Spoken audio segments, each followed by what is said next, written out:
In this video, I'll be looking at two companies on my watch list which analysts have rated as a buy.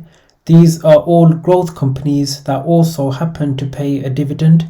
Before I go over the companies, I will say though that analysts do sometimes tend to have recency bias and they don't always get their valuations right. This is why I've created this stock valuation spreadsheet so you can value the company for yourself based on your own assumptions.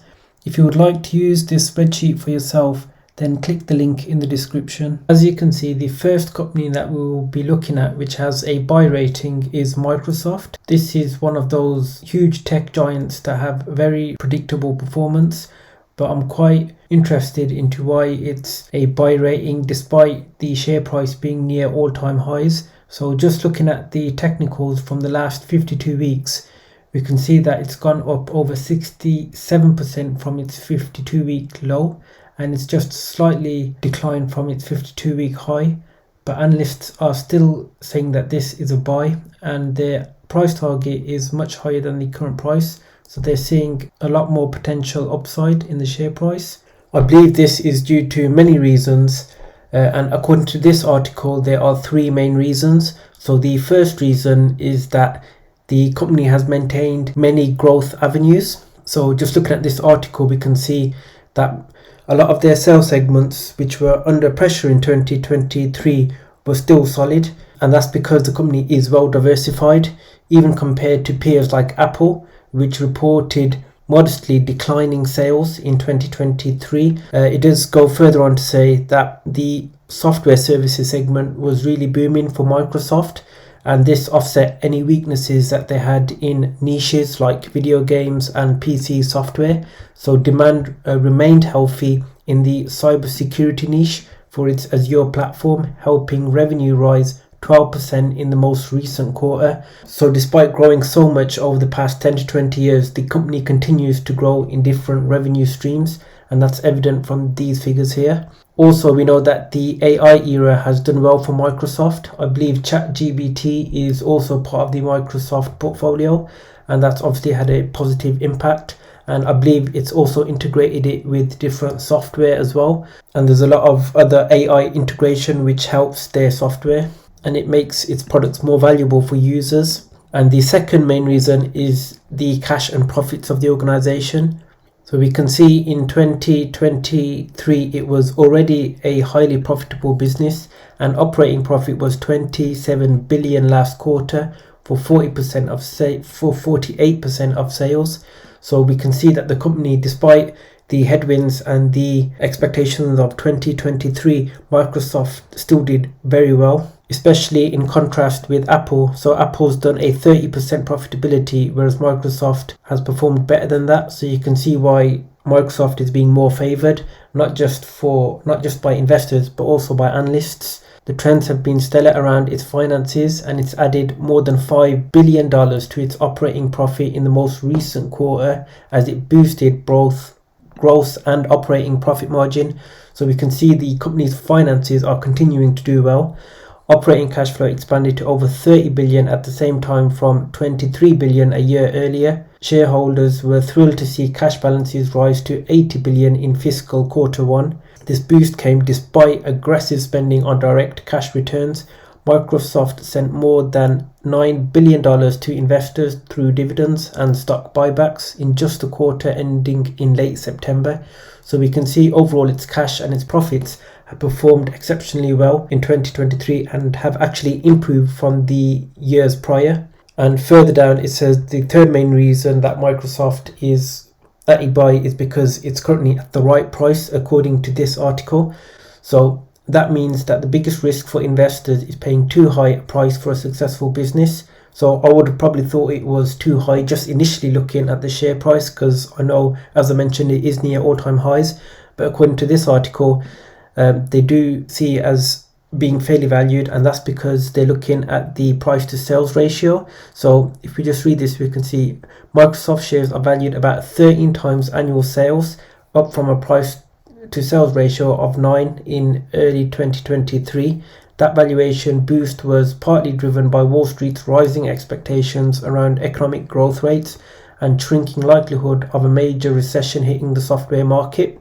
So I also believe the software market tends to be resilient as well during a recession. In this article, it explains that the likeliness of a recession has been declining in 2023 because, as we all know, at the end of 2022, people were very pessimistic about 2023 and they thought that the recession would be coming in 2023 due to the decline of 2022. Obviously, that wasn't the case, as 2023 was quite well for many companies in terms of their share price and also in terms of their earnings as well. Another reason is that Microsoft's accelerated sales gains and improving profit and cash flow trends, which we've seen from the previous point that we've just mentioned. This article is saying is that if these metrics continue to improve, such as the revenue, such as the cash flow, which is what we've discussed in this article, if these continue to improve, then investors could see solid returns from owning this growth company. The returns will come from a mix of capital appreciation and rising dividend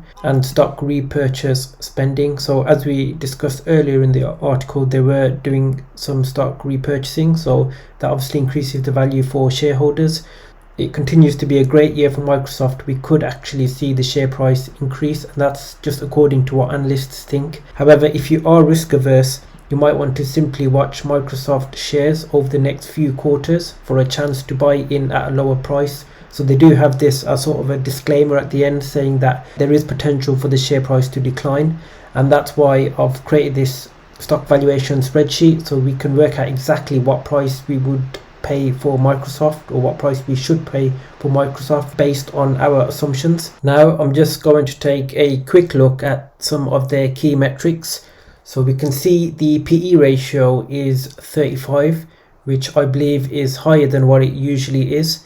So we can see it's currently 35, but in September it was 30, and over the past year or so, few years, in 2022 it was hovering around 20, the mid 20 range. So personally, I'd like to see the PE ratio to go lower before considering this as an investment.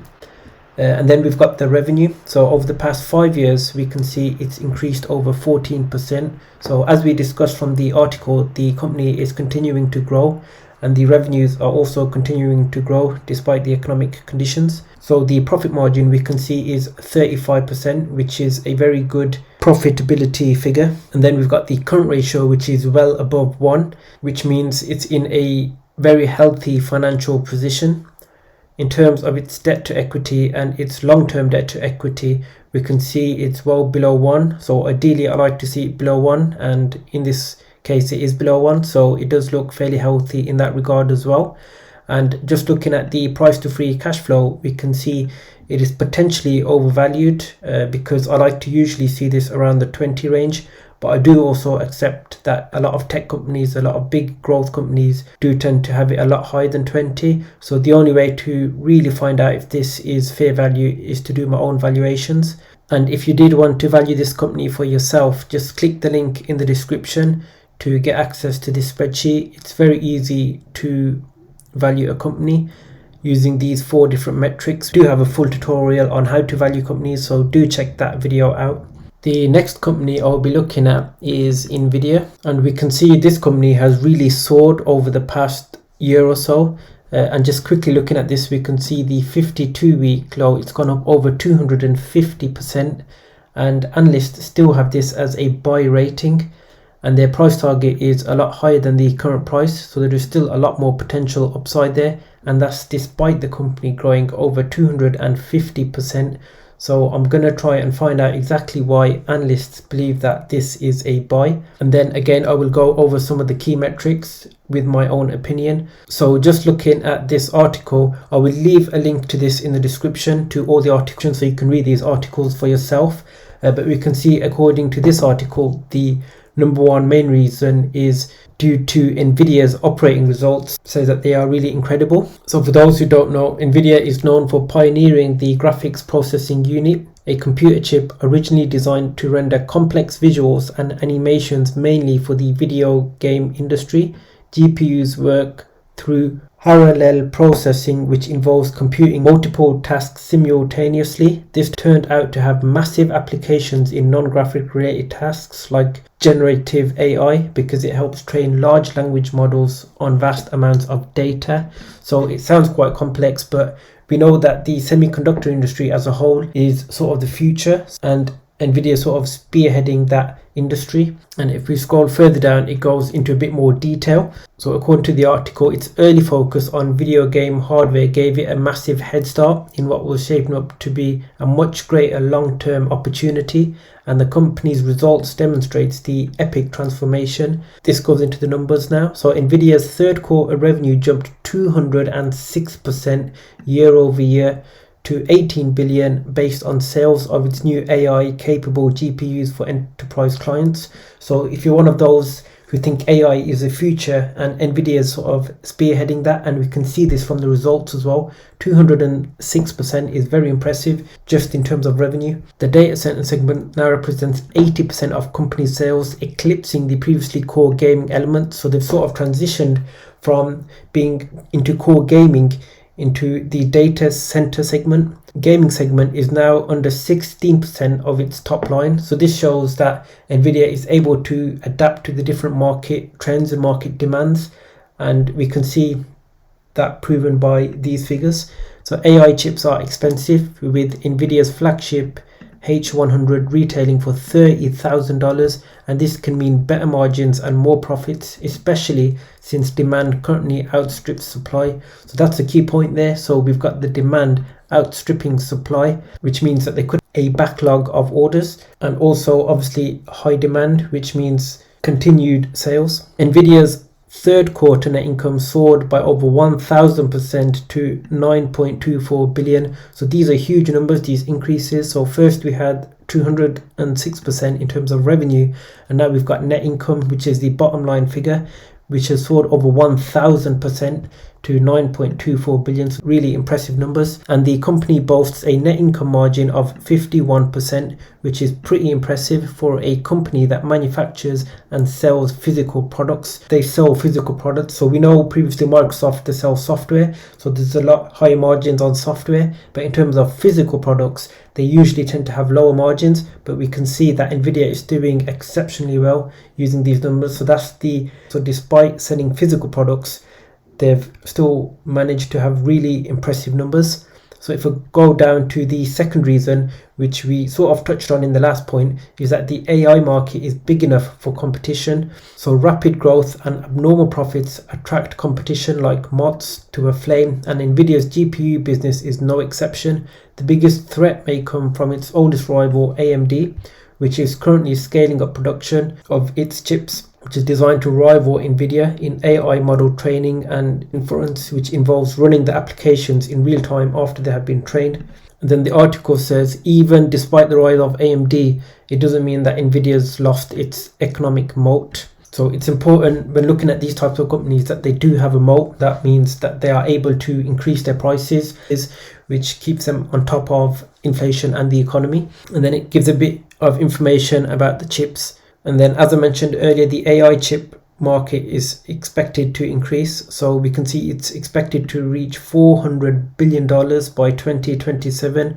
There's still potentially plenty of room for these semiconductor companies to grow. And the third reason that analysts think that the valuation is reasonable is given in the third point. So Nvidia's valuation is still reasonable. So this is after its meteoric rise in 2023. The share price looks quite expensive on the surface. Again, they're looking at the price to sales ratio. So the price to sales multiple of 26 is 10 times higher than the S&P 500 average of 2.6. But that metric doesn't account for Nvidia's rapid growth rate or spectacular margins. So what it's basically saying that although okay, it is 10 times more than the S&P 500, but those companies haven't grown as much as Nvidia has. And with a forward price to earnings multiple of 24, Nvidia stock is still relatively cheap compared to projected future profits, and that means investors aren't too late to bet on its long-term AI potential. And then again, we've sort of got a disclaimer at the end, or it's trying to advertise something, so I'm not going to go into that. But if I go back to my stock valuation spreadsheet, we can see these numbers, again, as we discussed from that article, the revenues increased over 200%, and the earnings per share has also increased a whopping 1000%. So these are no doubt very impressive numbers.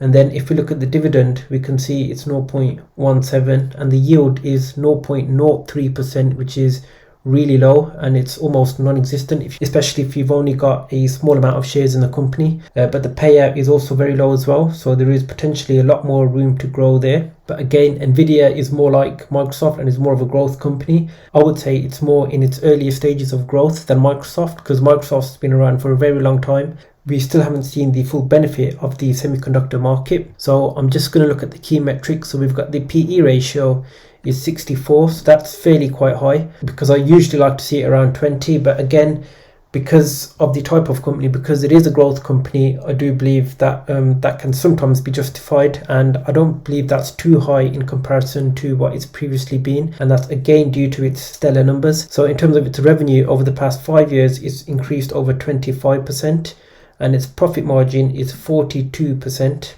and its current ratio looks very good at 3.59. I don't think I've ever seen a company more than 3 or even more than 2, so that to me looks very healthy for Nvidia. They look like a very financially healthy company. The debt to equity and the long-term debt to equity are also well below 1, and then we've got the price to free cash flow of just shy of 70. So again, before I would invest into Nvidia, I would personally just do my own valuations first, just to see what valuations I come to. But for me personally, I did have Nvidia as one of my top holdings in 2021, so I did sell that. And the reason why is because I do know it's quite volatile. So as you can see, the beta is well above 1, so that means it's a lot more volatile than the market. So I decided I wanted to be a lot more conservative. I do still have exposure to Nvidia through not only my ETFs but also my semiconductor ETF as well, which I believe it's around a 10% holding in that. So I'm definitely still getting exposure to Nvidia, and that may be an option for yourself if you're not looking for that high risk, because the beta is quite high and the share price is quite volatile. So again, you will need to do your own valuations to see if you think it's a buy or not, but the analysts do have it as a buy, and they do have a price target of 663, so there's still a lot more potential upside in between that. But again, that's up to you if you want to go by the analysts or if you want to do your own valuation to really understand the numbers. So that was my quick opinion on 2 companies which have been rated as a buy from analysts. The overall conclusion is that I need to go and do my own valuations using my stock valuation spreadsheet. If you would like me to do videos covering these individual companies and their valuation, then let me know in the link below. Also, if you've made it this far, I would really appreciate if you could hit the like button and subscribe for more content like this.